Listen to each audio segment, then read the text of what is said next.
Une tragédie peut en cacher une autre. Le 6 avril 1994, l'avion Falcon 50 transportant 2 chefs d'État africains et 10 autres personnes était abattu par un tir de missile au-dessus de l'aéroport de Kigali, capitale du Rwanda. Après 27 ans d'enquête et 5 instructions internationales, dont 2 françaises, la vérité est toujours tue. Retour avec Charles Onana, spécialiste de l'Afrique des Grands Lacs, sur ce que l'ONU a qualifié d'événement déclencheur du génocide rwandais.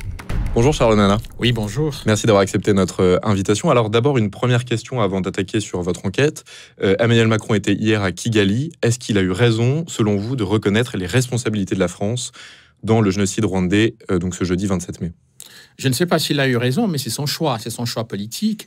Je constate tout simplement qu'il y a une cacophonie en France sur cette affaire-là, de responsabilité, de faute, etc.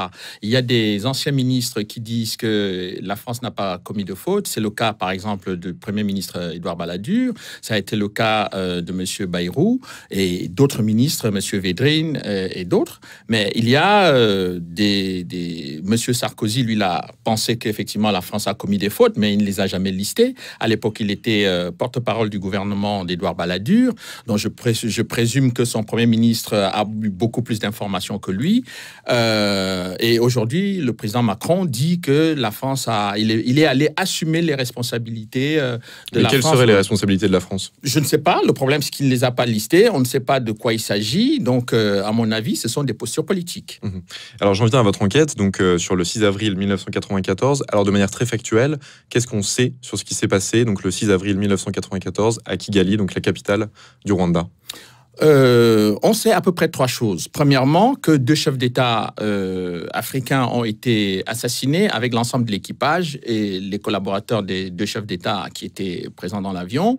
Le chef d'état-major des forces armées rwandaises et bien entendu le patron de la garde présidentielle était également, du président rwandais était dans l'avion. C'est le président rwandais et le président du Burundi, c'est ça? Et le président du Burundi. Les 2 chefs d'État étaient dans l'avion, ils ont été tués. Donc on sait qu'ils ont été tués. Bon. La deuxième chose, on sait qu'ils ont été tués par un missile SAM-16 venant de Russie qui a été utilisé par des groupes. Donc ça, c'est établi. Maintenant, la question est de savoir qui a tiré. Et donc, c'est sur ça que tout le monde essaye de tergiverser. Or, il y a plusieurs enquêtes qui nous démontrent qu'on sait qui a tiré. Donc, la question aujourd'hui, c'est de savoir pourquoi on protège les gens qui ont tiré, pourquoi on veut absolument entretenir la confusion et l'opacité sur ceux qui ont tiré sur l'avion de 2 chefs d'État africains. Et le fait que ce soit un attentat ne fait aucun doute. Il n'y a pas de doute de toutes les enquêtes. Même l'enquête qui a été faite par le juge Trévidic, Herbeau, ils sont tous unanimes que c'est un attentat. Donc, c'est d'ailleurs pour cette raison que ça a été confié à des juges antiterroristes. C'est un attentat terroriste. Et il faut quand même rappeler pour vos téléspectateurs que c'est la première fois dans l'histoire de l'Afrique, et je pense du monde, où on abat un avion avec 2 chefs d'État en exercice à l'intérieur de l'avion. C'est la première fois. Avant 94, on n'a pas, l'histoire ne nous donne pas d'exemples similaires, et après 94, on n'en a pas eu. Et alors, avant d'en venir à l'enquête en elle-même, aux enquêtes, puisqu'il y en a plusieurs, en quoi cet attentat a-t-il été décisif ensuite dans la tragédie qui s'est nouée au Rwanda, dans le génocide rwandais? En quoi ça a déclenché les hostilités?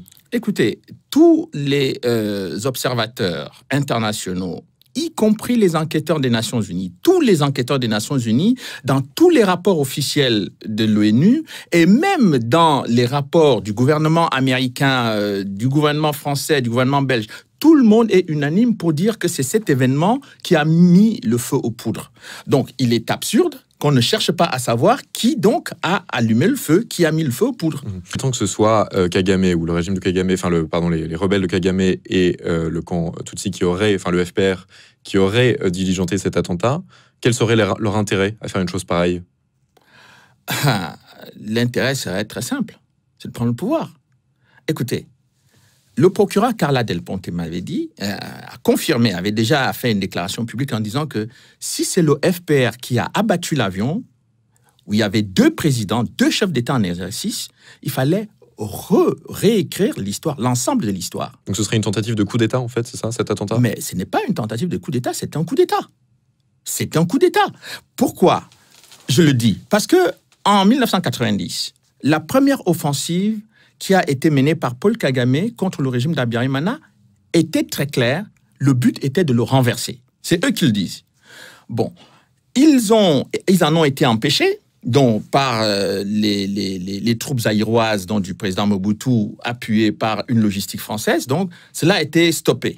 Donc, pendant près de 3 ans, ils ont fait semblant de négocier, mais en nourrissant le projet d'éliminer le président, en tout cas de le chasser du pouvoir. C'était très clair dans leur déclaration.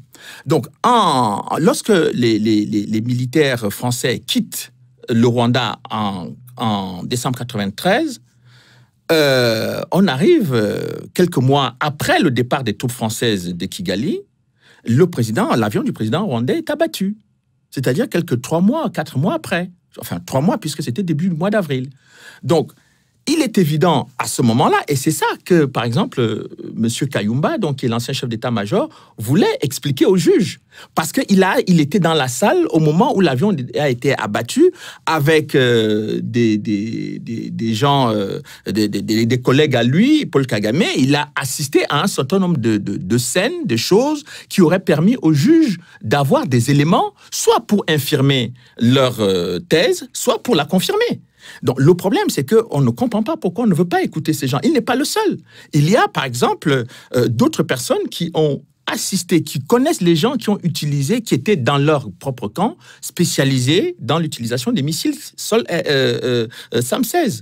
Et donc, ces gens-là ont voulu également communiquer des informations aux juges, mais il y a beaucoup qui en ont été empêchés. D'autres ont été assassinés par les Rwandais. Donc, on ne comprend pas. Et c'est ça qui est important, qu'il faut retenir dans cette affaire-là, c'est que comment peut-on assassiner des gens qui veulent parler à des juges? Si on n'est pas impliqué, si on n'est pas concerné par cette affaire, on laisse interroger tout le monde et on fait tout pour que la justice puisse être établie. Mais vous ne mettez pas en doute, pour autant, le génocide en lui-même des Tutsis qui ont été massacrés. C'est pas quelque chose que écoutez, mon sujet n'a jamais été le génocide. Mon sujet a toujours été la lutte pour la conquête du pouvoir entre les rebelles du FPR et les membres du gouvernement. Parce que c'est ça, et pour que les gens comprennent très bien le dossier. Parce que là, ça changerait la donne quand même, s'il s'avérait que ce soit le FPR et Kagame qui est... Mais bien entendu, c'est pour ça qu'ils ne veulent pas de débat. Ils ne veulent pas de débat sur le fond, ça je l'ai compris. Vous savez, j'ai fait des débats et des exposés dans de très grandes universités, aux États-Unis, au Canada, en Suisse, un peu partout en Belgique, mais sauf en France. Donc, ça signifie qu'il y a un problème. C'est-à-dire, ils ont un problème avec le travail que je fais. Vous êtes censuré dans les médias français aujourd'hui? Mais bien entendu. Je vous dis que j'ai les noms, je sais exactement qui fait quoi. Vous savez, j'ai des amis quand même dans les médias depuis de nombreuses années. J'ai beaucoup d'amis qui me disent, qui ont participé à des conférences de rédaction où on a dit, non, surtout pas Monsieur Nana. Je suis au courant de tout ce qui s'est passé. Je sais qui a pris des décisions. Donc aujourd'hui, je pense que la difficulté que tous ces gens ont, c'est d'arriver aujourd'hui à nous dire qui a tué 2 chefs d'État africains. Parce que c'est ça la question fondamentale. Qu'on cesse de nous parler. Le génocide, on a créé un tribunal qui a jugé les gens qui étaient responsables du génocide, qui a acquitté d'autres personnes. Mais 2 chefs d'État africains, c'est la première fois dans l'histoire de l'Afrique et du monde où on a 2 chefs d'État qui sont abattus dans un attentat terroriste. Quand il y a eu le Premier ministre libanais, M. Rafik Hariri, qui avait été tué, il y a eu une commission d'enquête internationale pour faire la lumière sur cet attentat. Pourquoi 2 chefs d'État africains doivent passer comme enfin, leur assassinat doit être un non-événement. Et c'est ça que je n'accepte pas. Et je n'accepterai jamais de laisser passer cette affaire-là sous silence comme on a voulu. Et c'est ça qui me pose problème. Et c'est ça qui pose... Moi, ça ne me pose pas problème. C'est ça qui pose problème à tous ceux qui ne veulent pas que je parle. Parce que je mets le doigt sur le cœur du sujet. Le cœur du sujet, c'est l'attentat.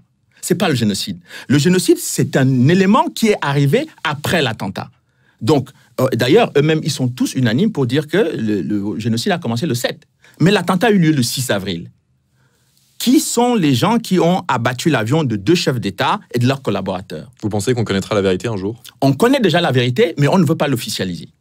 Et une dernière question, Charles Onana, comment est-ce que vous jugez aujourd'hui le régime de Paul Kagame après 27 ans de pouvoir? Mais c'est une dictature atroce. Je pense l'une des pires dictatures que l'Afrique ait jamais connue depuis les indépendances. Il n'y a pas d'équivalent. Aujourd'hui, le Rwanda ne s'entend avec aucun de ses voisins. Aucun, strictement aucun. Y compris avec Museveni. C'est-à-dire que le régime de Museveni qui les a accompagnés pour la prise du pouvoir au Rwanda en 1994. Le Rwanda ne s'entend pas avec le Burundi, ne s'entend pas avec la Tanzanie, ne s'entend pas avec la RDC. Les Congolais, aujourd'hui, c'est la première fois dans l'histoire de l'Afrique et du Congo où vous avez plus de 6 millions de morts tués par les troupes qui sont venues du Rwanda et de l'Ouganda. Mais le Rwanda a continué à piller les richesses. Il y a une pile de rapports comme ça sur la table des Nations Unies, sur le rôle de Kagame et de ses troupes au Rwanda, au Congo, à RDC. Ils sont même en train de menacer de mort le prix Nobel, le seul prix Nobel de la paix de la région, le docteur Mukwege, parce qu'il demande la vérité et des poursuites sur les gens qui commettent des crimes et des viols en République démocratique du Congo. Donc c'est une erreur de la part d'Emmanuel Macron, avant lui Nicolas Sarkozy, de s'afficher ainsi avec Kagame?